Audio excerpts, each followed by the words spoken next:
Hello दोस्तों, स्वागत है आपका मेरे YouTube चैनल में। आज हम बात करेंगे कि हरियाली तीज क्यों मनाई जाती है और इस त्योहार के बारे में विज्ञान क्या कहता है। सावन का महीना आते ही त्योहारों का सिलसिला शुरू हो जाता है। सावन में ही हरितालिका तीज यानी हरियाली तीज मनाई जाती है। महिलाएं सावन महीने का बेसब्री से इंतजार करती है। इसके पीछे का कारण इस महीने आने वाली तीज का त्योहार है। इस दौरान हर तरफ हरियाली होती है और सुहावने मौसम में मन खुशी से भर जाता है। ऐसे माहौल में त्योहार मनाने का आनंद दोगुना हो जाता है। तीज के इस त्योहार में विवाहित महिलाएं भगवान का आशीर्वाद, पति की लंबी उम्र और अपने वैवाहिक जीवन में खुशियां पाने के लिए इस त्योहार को धूमधाम से मनाती है। यह त्योहार हर साल सावन शुक्ल पक्ष की तृतीया तिथि को मनाया जाता है। इसे हरियाली तीज नाम दिया गया है।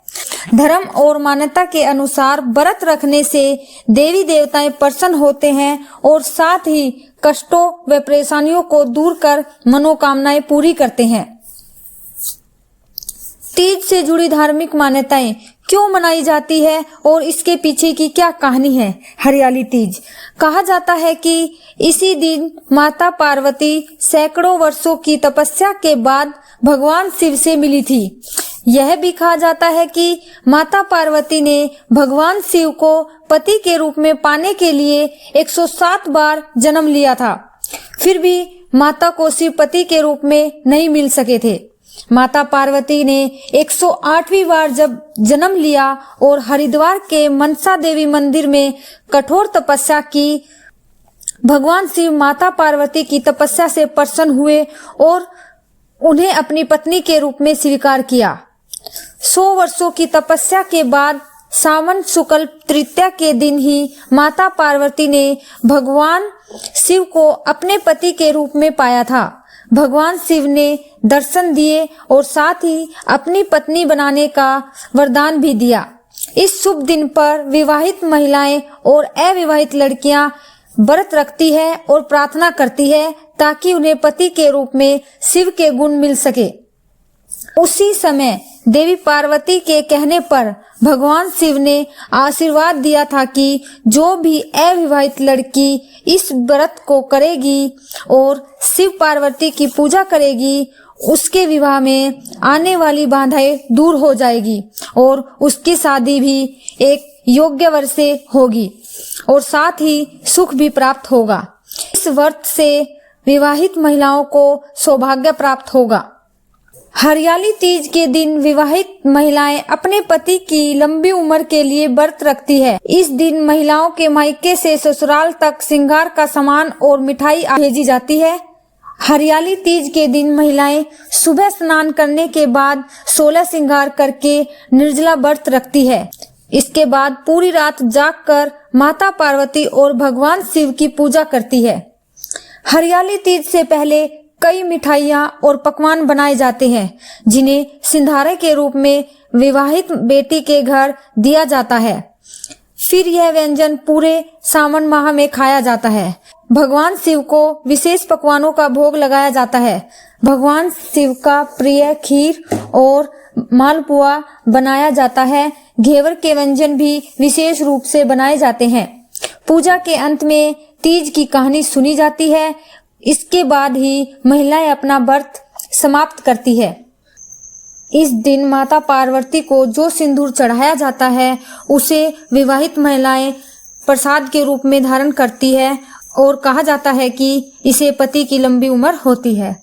इसके अलावा शाम के समय पीपल के पेड़ के पास सरसों के तेल का दीपक हरियाली तीज से जुड़ी व्रत कथा भी बहुत जरूरी है। यह भी माना जाता है कि इस दिन कन्याओं को कुछ दान दिया जाता है। विज्ञान के अनुसार हरियाली तीज के बारे में विज्ञान क्या कहता है। सावन के महीने में हमारी पाचन क्रिया कमजोर हो जाती है। ऐसे में अगर हम व्रत नहीं रखते तो इसका शरीर पर गलत प्रभाव पड़ता है और सेहत खराब हो जाती है। सावन के महीने में पालक, मेथी, बथुआ, पत्ता गोभी जैसी पत्तेदार सब्जियां खाने से सेहत को नुकसान होता है क्योंकि इनमें बैक्टीरिया और कीड़ों की संख्या बढ़ जाती है। अगर आप व्रत नहीं रखेंगे तो आने वाले समय में आपको किसी भी तरह की गंभीर बीमारी हो सकती है। उपवास का मतलब पूरी तरह भूखे रहकर शरीर को सुखाना नहीं है, बल्कि कुछ समय के लिए शरीर को आराम देना और उसमें से विषैले तत्वों को बाहर निकालना है। पशु पक्षी तथा अन्य सभी प्राणी समय समय पर उपवास करके अपने शरीर को स्वस्थ बनाते हैं। जब शरीर स्वस्थ होता है तो मन और मस्तिष्क भी स्वस्थ हो जाता है। इसलिए कुछ विशेष दिनों में व्रत रखना चाहिए, जिससे रोग और शोक दूर हो जाते हैं।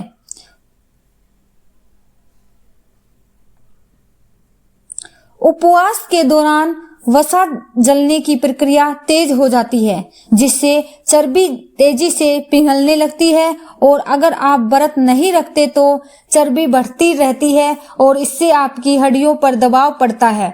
इससे हमारी मानसिक क्षमता और मन की शांति पर प्रतिकूल प्रभाव पड़ता है। व्रत न रखने से आपकी इम्यूनिटी यानी प्रतिरक्षा प्रणाली भी कमजोर हो जाती है, जो किसी भी बीमारी से लड़ने के लिए जरूरी है। उपवास नई प्रतिरक्षा कोशिकाओं के निर्माण में मदद करता है और अगर आप व्रत नहीं करते हैं तो एक उम्र के बाद आप कई गंभीर बीमारियों का शिकार हो सकते हैं। व्रत का मुख्य उद्देश्य संकल्प का विकास करना है। केवल दृढ़ मन में ही सकारात्मकता, दृढ़ता और अखंडता होती है। दृढ़ निश्चय वाला व्यक्ति ही जीवन के हर क्षेत्र में सफल होता है। जिस व्यक्ति के मन में वचन और कर्म में दृढ़ या दृढ़ संकल्प नहीं है, वह मृत के समान माना जाता है। संकल्पहीन व्यक्ति की बातों, वादों, क्रोध, भावना और प्रेम पर कोई भरोसा नहीं होता। इस दिन महिलाएं सोना चांदी के गहनों से श्रृंगार करती है।